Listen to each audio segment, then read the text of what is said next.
Namaskar and welcome back to the channel. So we are back to discuss the remedy for the day and it is known by the name Sticta pulmonaria. तो ये Sticta pulmonaria नाम की remedy हम आज discuss करेंगे और इसकी reference book है Boericke's new manual of homoeopathic materia medica with repertory.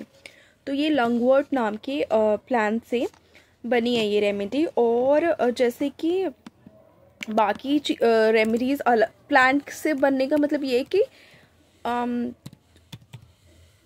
जैसे ज़रूरी नहीं कि पूरा प्लांट यूज़ हुआ, कोई पार्ट उस प्लांट का यूज़ होता है एंड अलग अलग मेथड से बन के ये रेमेडी बनती है।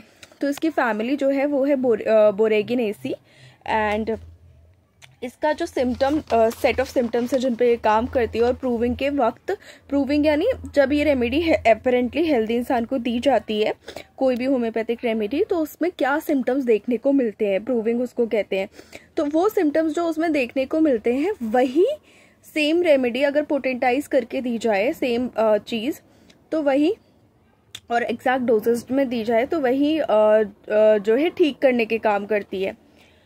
ये set of symptoms like coryza, bronchial catarrh and influenza together with nervous and rheumatic disturbances, यानी रेस्पिरेटरी सिस्टम और स्केलेटल सिस्टम का इस रेमेडी में कॉम्बिनेशन है, वो अफेक्ट होते हैं। अब रिउमेटिक डिस्टर्बेंसेस यानी रूमेटिज्म जो है बेसिकली एक टर्म यूज होता है for group of disorders that cause chronic pain and inflammation in the joints, muscles and connective tissues, यानी जहाँ पे भी लंग वॉट है तो इससे रिलेट करके भी रेस्पिरेटरी सिस्टम को याद रख सकते हैं, नर्वस सिस्टम, रेस्पिरेटरी सिस्टम और रूमेटिक डिस्टर्बेंसेस, ये तीनों किसी भी पेशेंट में यदि कॉम्बिनेशन में हैं तो आप ये लंग वॉट कंसिडर कर सकते हैं। एक general feeling of dullness, malaise यानी a feeling of being slightly ill और unhappy without any particular reason as when a cold is coming on, dull heavy pressure in the forehead, catarrhal conjunctivitis etcetera. तो जहाँ पे भी ये कैटाहर शब्द use हुआ है वहाँ पे जो है म्यूकस प्रोडक्शन है, म्यूकस प्रोडक्शन है, वो किसी भी वजह से हो सकता है, इन्फ्लेमेशन की वजह से, इन्फेक्शन की वजह से म्यूकस है। तो कैटाहरल कंजक्टिवाइटिस यानी आँखों से भी पानी आ रहा है और नोज़ में भी ब्लॉकेज हो सकती है उस वक्त, या blockage in the sense mucus production हो सकता है, वो रनी है, ब्लॉकेज है, वो पेशेंट टू पेशेंट वेरी करेगा। तो ब्रोंकियल कैटार जैसे इसमें शब्द आए थे, यानी ब्रोंकाई में म्यूकस प्रोडक्शन जो है बढ़ गया है जो रेस्पिरेटरी सिस्टम को इफेक्ट करता है। उसके बाद rheumatic stiffness of neck, cervical spondylosis में यूज़ हो सकती है ये रेमेडी। और सर्वाइकल स्पॉन्डाइलोसिस में क्योंकि एक सिम्टम रूमेटिक स्टिफनेस देखा गया है, रूमेटिक स्टिफनेस मतलब कि स्टिफनेस जो है most probably, mostly, I am saying हमेशा नहीं, मोस्टली जो है इसका एग्रेवेशन हो जाता है, यानी बढ़ जाती है। मॉर्निंग में बहुत ज़्यादा रेस्ट कर लोगे तो अकड़न बढ़ जाएगी, तो उस तरीके की स्टिफनेस को रूमेटिक स्टिफनेस कहते हैं। और क्योंकि ये सिम्टम्स बहुत सारे पेशेंट्स में सर्वाइकल स्पॉन्डाइलोसिस में देखा जाता है तो उसमें ये रेमेडी कंसिडर कर सकते हैं। जहाँ पे डीजेनरेटिव डिजीज़ है नेक की that causes pain and stiffness, cervical spondylosis, उसमें ये कंसिडर कर सकते हैं। माइंड, पेशेंट फील करता है as a floating in air, confusion of ideas होता है, पेशेंट मस्ट टॉक, मतलब उसको ऐसा लगता है कि अगर उसको अपनी इस कन्फ्यूजन वगैरह से निकलना है तो वो बोलते रहे, वो उसके लिए अच्छा लगता है। हेड जो है डल हेड एक देखा गया है with a dull heavy pressure in the forehead and root of nose. Again catarrhal headache before discharge appears, यानी जो म्यूकस प्रोडक्शन है वो इंक्रीज हो जाएगा जिसकी वजह से हेडेक होने लगेगा, और हेडेक तब ज़्यादा होगा जब डिस्चार्ज के अपीयर होने से पहले, यानी म्यूकस जो है बाहर निकलेगा उससे पहले हेडेक बढ़ जाएगा। A headache caused by catarrh which is a buildup of mucus in the sinuses, throat और nose, and catarrh can be caused by colds, infections, allergies and other conditions. Burning in eyes and soreness of balls देखा गया है। Soreness basically a feeling of pain और discomfort often caused by injury और overuse होता है। Sensation as if scalp was too small, burning in the eyelids देखी जाएगी इस पेशेंट में। नोज में देखेंगे तो sensation of fullness at the root of nose. इस सिम्टम को कंपेयर करेंगे नक्स वोमिका से, एंड इसीलिए सेल्फ प्रिस्क्रिप्शन नहीं करना है बिकॉज एक ही सिम्टम बहुत सारी रेमेडीज में प्रेजेंट होता है, लेकिन आपकी पूरी पेशेंट पिक्चर देख के रेमेडी प्रिस्क्राइब की जाती है। एट्रोफिक राइनाइटिस के केस में इसको यूज़ कर सकते हैं और इसे कंपेयर करेंगे कैलकेरिया फ्लोर से। एट्रोफिक राइनाइटिस बेसिकली एक क्रॉनिक नेजल कंडीशन हो जाती है that causes the nose to become dry and inflamed and it can lead to foul odour, nasal obstruction. Symptoms कौन कौन से हो सकते हैं इसमें? थिक ड्राई क्रस्ट हो सकते हैं नोज में, strong odour, nasal obstruction, nose bleeds, loss of smell, hallucinations of bad smell, secondary infections देखे जा सकते हैं इस चीज़ में। उसके बाद ड्राइनेस ऑफ नेजल मेम्ब्रेन देखी जा सकती है, constant need to blow the nose but no discharge, dry scabs, scabs यानी कत्थे होते हैं, a mass of dried blood that forms over a part of the body where the skin has been cut और broken. तो dry scabs हो सकता है, बार बार उसको नोज को छेड़ने से अंदर ब्लीडिंग होकर वहीं स्कैब्स जम जाते हैं ब्लड के, और बाकी जो डिस्चार्जेस को भी एक्यूमुलेट कर लेते हैं, तो वहाँ होता है, specially in the evening at night ये देखे जाते हैं। हे फीवर में आप इसको दे सकते हैं, इन सीजन स्नीजिंग, और ये सिम्टम कंपेयर करना है सेबेटिला रेमेडी से। इन सीजन यानी बंद ही नहीं होती है बहुत लंबे टाइम से, लिटरल मीनिंग तो नेवर एंडिंग हो गया, बट नेवर एंडिंग यहाँ पे इन द केस बहुत लंबे टाइम तक चलती रहेगी चलती रहेगी चलती रहेगी, ये देखा जाता है। एब्डोमेन में देखें तो डायरिया, स्टूल प्रोफ्यूज, फ्रॉदी होता है, वर्स मॉर्निंग, फ्रॉदी स्टूल्स इसमें देखे जाते हैं और मॉर्निंग में ज़्यादा होते हैं। Urinary urine increase with soreness and aching in bladder. Female में स्कैंटी फ्लो ऑफ मिल्क देखा गया है, ए गैलेक्टिया के केस में भी इसको दे सकते हैं। अब ए गैलेक्टिया में जो है इनेबिलिटी टू प्रोड्यूस मिल्क और the failure of milk secretion after child birth. तो जहाँ पे भी स्कैंटी फ्लो ऑफ मिल्क है फीमेल में after the birth of the baby, तो वो उसमें ये यूज़ कर सकते हैं। अगेन पूरी रेमेडी पिक्चर पेशेंट पिक्चर से मैच करनी चाहिए। रेस्पिरेटरी सिस्टम पे आते हैं तो थ्रोट जो है raw dropping of mucus posteriorly, पीछे को म्यूकस जा रहा है, dry hacking cough at night, worse inspiration. Bronchitis के केस में दे सकते हैं। ट्रैकाइटिस यानी इन्फ्लेमेशन ऑफ ट्राकिया है, अब वो किसी भी सेकेंडरी टू एन इन्फेक्शन भी हो सकता है नोज और थ्रोट के, या अपना उनका कोई इन्फेक्शन है उसमें भी हो सकता है। फैसिलिटेट्स एक्सपेक्टोरेशन, एक्सपेक्टोरेशन को करने में मदद करती है। Loose cough in morning, pain through the chest from the sternum to the spinal column. Angina pectoris के केस में इसको यूज़ कर सकते हैं, चेस्ट से पेन जो है स्टर्नम में जा रहा है और फिर स्पाइनल कॉलम में जा रहा है। कफ आफ्टर मीजल्स, और इसको कंपेयर करेंगे सैंग्यूनेरिया से। अब कफ बहुत पेशेंट्स में, बहुत बच्चों में ज़्यादातर देखा जाता है, बहुत टाइम तक कफिंग रह जाती है।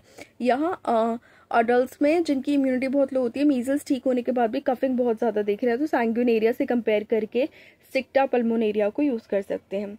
Verse towards evening and when tired, cough जो होता है मीजल्स के बाद वो इवनिंग में, और जब पेशेंट थक जाता है तब ज़्यादा होता है। Pulsations from the right side of sternum down to the abdomen, यहाँ से चल के पल्सेशंस यहाँ नीचे तक आ रही हैं।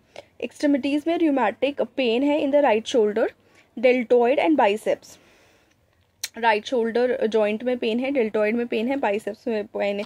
डेल्टॉइड तो basically a thick triangular muscle हो गई covering the shoulder joint and is used for raising the arm away from the body. और बाइसेप्स यानी बाइसेप्स ब्रेकिया है, जो कि large thick muscle on the ventral portion और front of the upper arm में, दोनों हाथों पे होती है, तो इसमें राइट साइड ज़्यादा इफेक्टेड होती है। Swelling, head, redness of joints देखी जाती है। Swelling, heat, redness of joints देखी जाती है। Spot of inflammation and redness over affected joint, spots में रेडनेस मिलेगी इसमें, जो भी जॉइंट अफेक्टेड है उसके ऊपर। पेन, सिवियर ड्रॉइंग होगा। Chorea like spasms, chorea basically involuntary abdominal movement होते हैं, डिसऑर्डर होता है which is characterized by quick involuntary movements of hands और फीट। तो कोरिया लाइक स्पैजम्स देखे जा सकते हैं इस पेशेंट में। Legs feel as a floating in air. Housemaid's knees, जिसको प्री पैटेलर बर्साइटिस भी कहते हैं, जिसमें inflammation of the bursa in front of the knee cap, उसमें देखे जा सकते हैं, वहाँ के मसल्स में इन्फ्लेमेशन देखी जाएगी। और इसको कंपेयर करेंगे हाउसमेट्स नी को रस्टॉक्स, काली आयोड एंड स्लैग से। शूटिंग पेन इन नीज होगा। Joints and neighbouring muscles red swollen painful होंगे। Rheumatic pains preceded catarrhal symptoms, again इसमें कैटार, रूमेटिज्म और नर्वस सिस्टम का कॉम्बिनेशन है, तो इसमें ये एक सिम्टम बहुत गाइडिंग सिम्टम हो गया। अगर किसी में ये है कि मतलब बलगम बनने से पहले, रेस्पिरेशन में कुछ आने से पहले रूमेटिक पेन्स होते हैं, तो उसमें ये दे सकते हैं। मोडालिटीज़ कैसे वर्स होता है patient, worse sudden change in temperatures. और डोज जो इसमें बोरिक में एडवाइस की है वो है टिंचर टू 6 पोटेंसी। अब रिलेशनशिप पे कंपेयर करने के लिए डेट आप बताई गई है। देन बोगमैनिका बताई गई है। अब बोगमैनिका के कुछ सिम्टम्स दिए हुए हैं इसमें कि can not concentrate on thoughts, brain floats in thousands of problems and grand ideas. मतलब एक चीज़ पे कॉन्सेंट्रेट नहीं कर पाता, बहुत सारे आइडियाज़, बहुत सारी प्रॉब्लम्स दिमाग में चलती रहती है।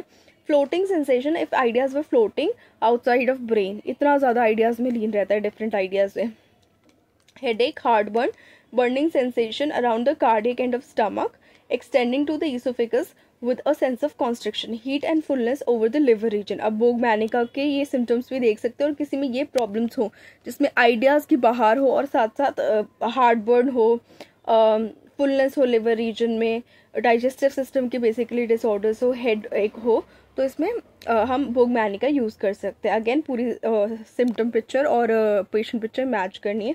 उसके बाद सेट्रेरिया कंपेयर की गई है, जिसको आइसलैंड मॉस भी कहा जाता है। क्रॉनिक डायरिया, थाइसिस, हिमोप्टिसिस, यानी खून आ रहा है मुंह से खांसते वक्त, और थाइसिस जो प्रोग्रेसिवली वेस्टिंग और कंजम्पटिव डिजीज़ को कहा जाता है। इनिशियली इसको पल्मोनरी ट्यूबरकुलोसिस के लिए यूज़ किया जाता था ये शब्द। तो मतलब टीबी में यदि खून आ रहा है खांसी के साथ तो आप दे सकते हैं। क्रॉनिक डायरिया है उस केस में, यानी पेट भी इफेक्टेड है, इंटेस्टिन्स भी इफेक्टेड हो सकती हैं, तो उसमें दे सकते हैं। इसको कैसे यूज़ किया जाता था? Initially it was used as decoction and boiled with milk as an expectorant and nutrient in bronchorrhoea, catarrh etcetera. Bronchorrhoea जो है बेसिकली ब्रोंकोरिया के केस में condition where a person produces excess of mucus वहाँ पे। और डिकॉन्क्शन जो है क्या होता है कि एक्सट्रैक्शन बाय बॉइलिंग हर्बल और plant material to dissolve the chemicals of the material, यानी जो भी उसमें मेडिसिनल एजेंट है उसको डिजोल्व करते हैं। Most common preparation method in various herbal medicine decoction जो है। तो इस जो सिट्रेरिया यानी आइसलैंड मॉस का जो डिकॉन्क्शन यूजुअली यूज़ किया जाता था वो मिल्क में यूज़ किया जाता था। जैसे आयुर्वेदा में क्वाथ होता है, तो यहाँ पे भी बहुत सारे डिकॉन्क्शंस यूज़ किए जाते थे इनिशियली, उनको देन रेमेडी फॉर्म में बना दिया गया कि भाई ये ऐसा सिम्टम हो रहा है।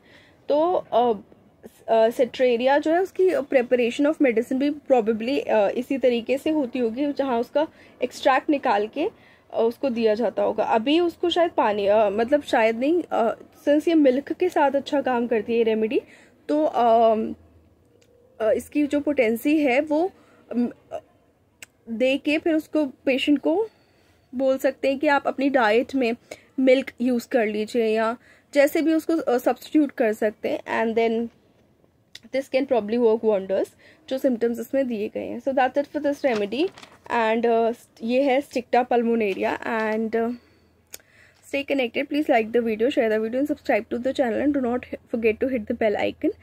एंड मुझसे कंसल्ट करने के लिए नीचे दी हुई ईमेल पे आप ईमेल कर सकते हैं। Thank you so much.